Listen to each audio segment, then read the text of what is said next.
it's Jane and welcome back to another Silhouette Studio tutorial. I'd also like to say hello to my new subscribers. I have 86 of you lovely people who think I'm worth watching while I try and tell you how to make things in Silhouette Studio. And I really appreciate that you take the time to comment and that you think I'm worth watching. With that said, let's hope that today's little offering lives up to expectations. As you can see, I've been doing my usual thing of finding something on Pinterest that I think, oh, I wonder if I can make this in Silhouette Studio. And I'll link to my board below that's got some examples in of things that I want to have a go at making, and there's also a sister board of the things that I have made. This little card caught my eye. Now, I did have to improvise a background because, of course, I haven't got one with streamers and things on, and I wasn't going to sit and draw one today. And I'm not actually going to concentrate on how I made my background fit and how I sort of fiddled with it because it took me a while. And I would imagine that you crafters out there have got lots of background papers and things that you can use. And so I wanted to concentrate instead on how I did the lettering, specifically the word happy, and how I tried to get the colours to, I suppose, what's the word, graduate from one to the next. Now, I did it all in separate letters. I don't know if I could have done it together, but I wanted to do it separately because it was somewhat easier for me. And I thought I'd show you how I did it. However, before I do that, I will also just show you how I got this cloud edge. I'm calling them clouds because that's what they look like. It's not a scallop, it's clouds. So let me move this one out just down here, and you can see under here I've got my base and my little bit of decoration, and the word birthday I used a script font. I think it was brush script I might have used for this, I'm not entirely sure, but you can use any script font that you have on your computer. Just find one that suits the big lettering for the word happy that you use for the main part of the card. To do the clouds, I sort of cheated. I'm going to just duplicate here. This is my card base. And as you know, I'm in the UK, so our card size is an A4 piece of card cut in half. So it's 4.13 wide and 5.845 inches high. And of course, if you're in the US where you do 4 1/4 by 5.5 cards, just set your size for that. Ultimately, you just want your base to be the base size of your card. Now, because this one is mainly white, and the front and the back are white, for the bit where I start messing around with shapes, I usually change the colours so that I can see it. And I started first by duplicating the front and then selecting them both just by drawing so that they select both and centering them on top of each other. And it's this quick little tool here does that I've discovered. Don't you learn something new every day? Let's just move this one out of the way for a second. And then this top one, I'm going to click, and I'm just going to change it to a light grey so that I can see it against the white background. Next, double click to open our point editing. It wouldn't be a Jane Bradley tutorial without a bit of point editing.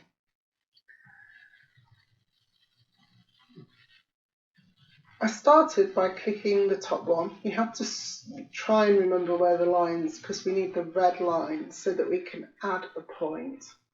And to be honest, I sort of guessed this. I sort of looked at the original and thought, oh, it's about this far down. So I'm going to do it again. It's not going to be exactly the same as the one I've already done. So I'm just going to do that. Now I'm going to come over here and click, no, I'm going to go down here and click this so that I've got this red line. And then I'm going to come up for about as far as I think, yeah, that'll do. And I think I'll click there. So that's my diagonal. So now I know I can move these and my sides will stay in place. And then I've just got to work out how to get the clouds, and I think I messed around for ages doing this, so you'll have to bear with me because I'll probably not be able to remember what I'm doing. Now you can see I've clicked make curve there, so I need to go back to make flat. And again, if I do as this one, make curve, no, that does it. So I need a curve here, so I'm going to do make curve and it bellows out. So then I need to, if I click there and make flat, it brings it in. So I know that my edges all line up, but I will now have little handles so that I can make nice little curves. So I'm just going to drag. Now I'm going to need that to be a corner so that I can move them independently and just work out what sort of shape I want. That might do. So then let's move this one and make that a corner. Oh, oops, didn't want to do that. Grab the handle and then grab this handle. And there you go.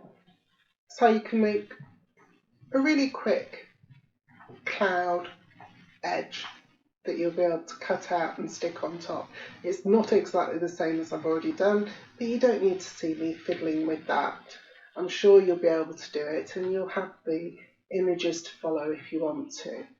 So now that we've done that, I can get rid of that, but I'm going to keep my card base. I always tend to keep a blank card base because you never know when you might need it. And let's concentrate on the lettering now. And I'll close point editing because the lettering is the thing that took me the time and is the technique that I really wanted to try and learn for myself. So the first thing we need is some lettering to fill. So let's get our text style. And I remember, Century School Book, and I also chose to do it at 100 points. You can see because I've already practiced, it's already set up. So let's open the text and we'll type in H for happy. And I made it bold because I wanted the letters to be quite thick. And I'm going to make my line black, not red.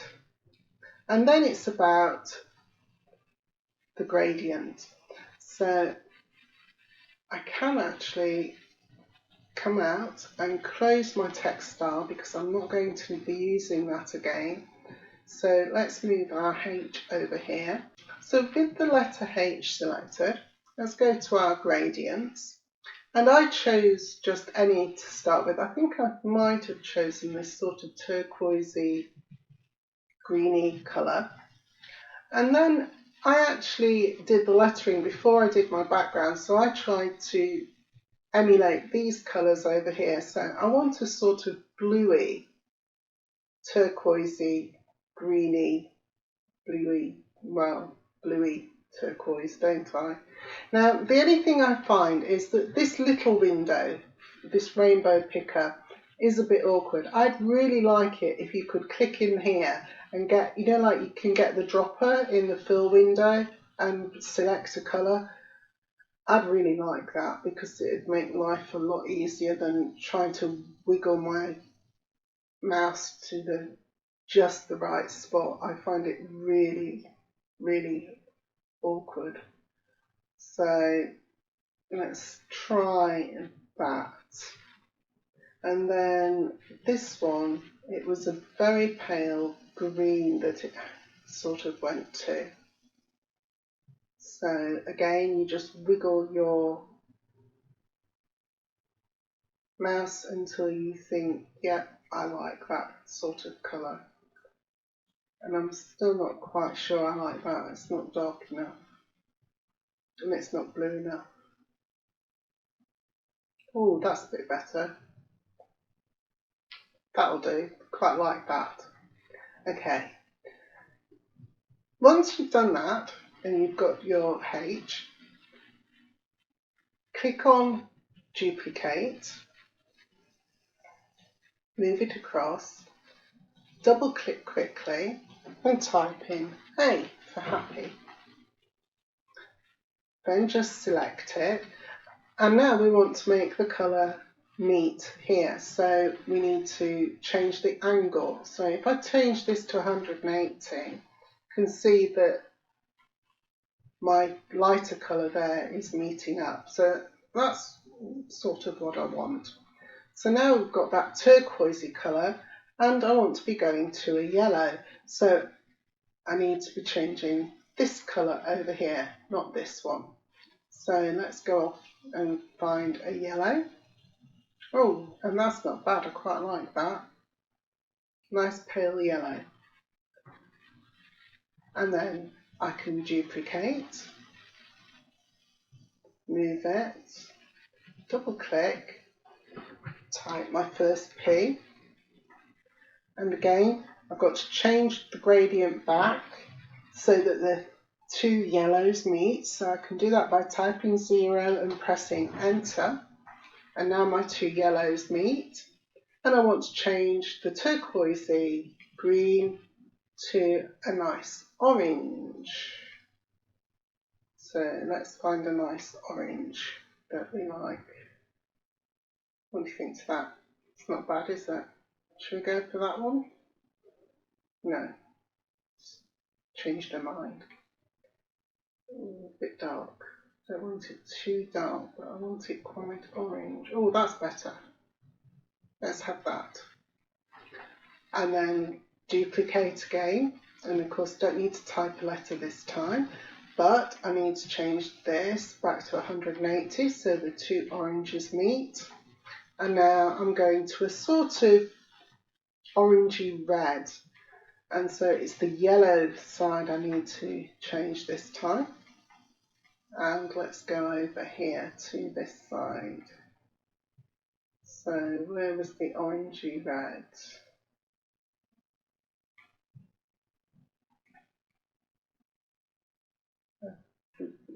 Oh, there we go. I'm getting there.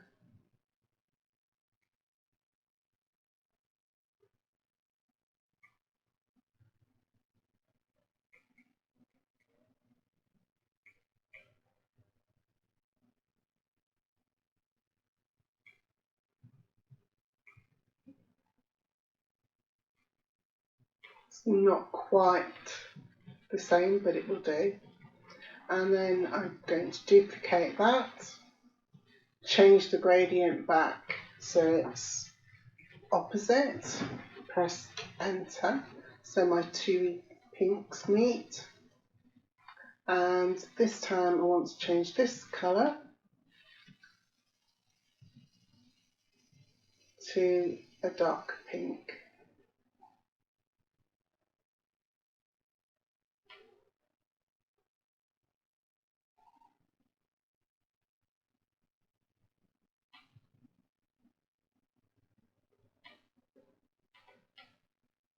Right, that. I think that will do.